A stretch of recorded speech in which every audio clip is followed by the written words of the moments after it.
Hello Thrones fans, thank you for joining us in another episode where we take a look at one of Game of Thrones' main characters and do a quick breakdown to try to determine who the character is, as well as predict where the character is going. So let's not waste any more time. Welcome to episode 3 of Predicting Winter, the Jaime Lannister edition. When you reach the part where the heartaches come, the hero would be me. Heroes often fail. I think it's safe to say that just like any popular novel or literary series that undergoes a screen adaptation, it is sure to lose certain aspects. This is very true when it comes to the character of Jaime Lannister. I will argue that although he is not the same Jaime that we know from the books, he is still not only one of my favorite characters, but he's still a glowing example of a character birthed out of the favorite literary device of George R.R. Martin himself, who professes to a love of telling a story of the human heart in conflict with itself, a technique that produces moments of crisis accompanied by murky and difficult ethical decisions that weigh heavily upon the character, as well as the reader, or in this case, the viewer. We ourselves can't help but to engage in a battle within our own hearts when we see the true colors of a character such as Jaime Lannister.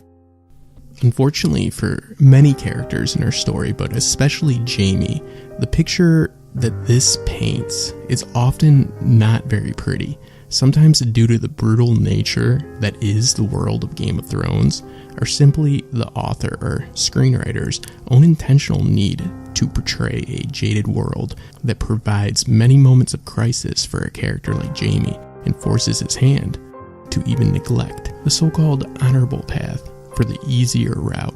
But we all know that even the easier route is anything but easy for a man like Jaime Lannister. For a man that is said by many to be without honor, ironically cares more about honor than most. And why wouldn't he? He was a student and companion, the greatest fabled, chivalrous knights of the Seven Kingdoms.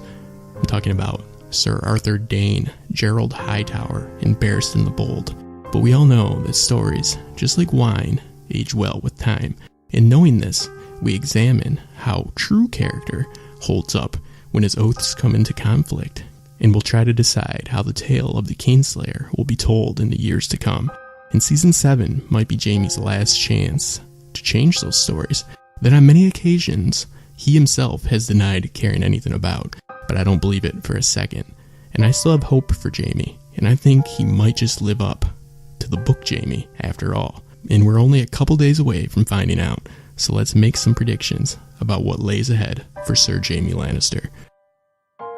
So Jaime has been living in the shadows of these great men and others, like Ned Stark, who claim to be honorable men, but men like Ned Stark are simple. He does what he has been told is right and doesn't see any other side. And that is why men like Ned Stark are not long for this world. Even men like the heroes of Jaime's youth, Arthur Dayne and Barristan Selmy, were all known for their great accomplishments, being seemingly fearless in the face of the enemy. But the people these fearless knights were slain were not always the evil foes they were made out to be. And even when they were, for instance, the skirmish that earned Jaime his knighthood, even being almost as clear as good against evil gets, it's not so simplistic when actually looking at the larger picture. When just as a young squire he drew his sword at a smiling knight who was without a doubt a vicious psychopath, who Jaime clashed swords with until the more seasoned man, Arthur Dayne, the Sword of the Morning, was able to step in and carve the smiling knight into pieces.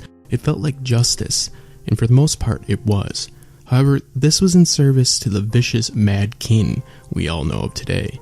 Who is to say he was any better than the Kingswood Brotherhood, who yes, were evil, but the King's Guard ignored the atrocities that took place in clear sight under the Mad King, hiding behind their oaths to prevent them from finding the courage to do the right thing. From Gerald Hightower to Arthur Dayne, the 7 greatest knights of the realm stood idly by while King Aerys raped his wife and murdered innocent people with reckless abandon, all to uphold their Kingsguard oaths. So the Kingswood Brotherhood might have been one of the clearest cases of an honorable action of good versus evil, if there is such a thing. But when this honorable action lands you in the service to a man like the Mad King, how are you ever to hope to achieve honor again?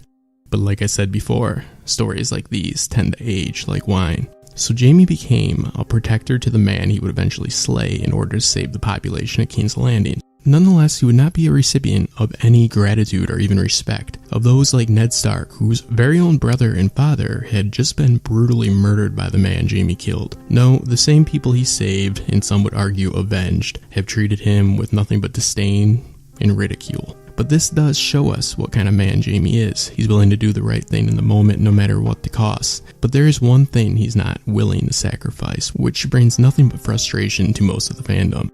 He won't sacrifice the love or the presence of his sister and his lover, Cersei, who by the way is the very reason he became a Kingsguard in the first place. Cersei has been keeping Jaime by her side, but always slightly lower her whole life. Cersei has always kept Jaime right where she wanted him, and he has always been made to yearn for her approval. We've even seen him go as far as to push a young boy from a window to protect their sacred love. But I don't believe Cersei is as committed to loving Jaime as she is to keeping him under her thumb. Most likely because she knows if Jaime were to break free from her grasp, his accomplishments would only push her further into that shadow she's been avoiding for so long. So Jaime is, yes, human. And even though I won't try to justify the nature of their relationship, I will take into account that he doesn't want to lose the one thing, the only thing that brought him to the point he's at today. Yes, that's how he sees it, and we might not understand why Jaime cannot see that the very thing he's afraid of losing is not what makes all the awful things he's been through worth it. She's the cause of these events.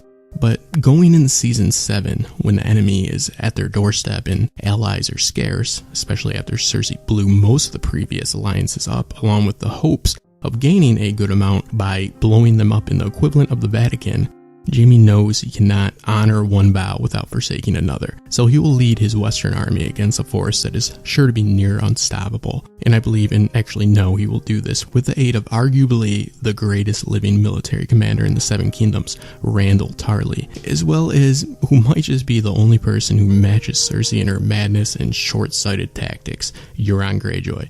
I believe Jaime will stray from Cersei, but still not as much as we would all like. He will find a certain amount of meaning in his fight against Daenerys' forces and will perform some heroic feats that at the time will probably be quite reckless from what we've seen. What I hope to see before Jaime goes riding into the fiery breath of a dragon, that he's able to meet up with one person who deserves these tales of an honorable knight, but is unable to even be called a knight due to her sex, BRAN. I believe that because of the fact that she serves as a walking contradiction of sorts, that Jaime recognizes this all too well, and I believe this is what draws Jaime to her and could even be a saving grace for the Kingslayer. If he's able to be reunited with her, I believe that it will save Jaime to a point, even if he's forced to meet her on the battlefield. Maybe she will give Jaime that one last test of honor. And no, I don't think it'll be a simple right or wrong, but that's what makes Jaime's character so great. The reason so many of us are drawn to him despite his flaws. We recognize Jaime's struggle because we all share the same struggle within ourselves. I do believe Jaime will survive this season. I also believe BRAN will play a part in this survival, as well as BRAN, who I fear will pay dearly for his uncharacteristic loyalty he has adopted late in life. I don't believe Jaime will kill Cersei, not with his hands anyways, not yet. I believe a momentary peace will be struck by the end of the season in order to align forces and fight off the army of the dead. I don't believe Cersei will plan on honoring this pact, but I do believe Jaime will. In that situation, if I am correct, it's have to wait and will be up for speculation before Season 8, the final season of Game of Thrones. I hope you guys found that interesting and entertaining.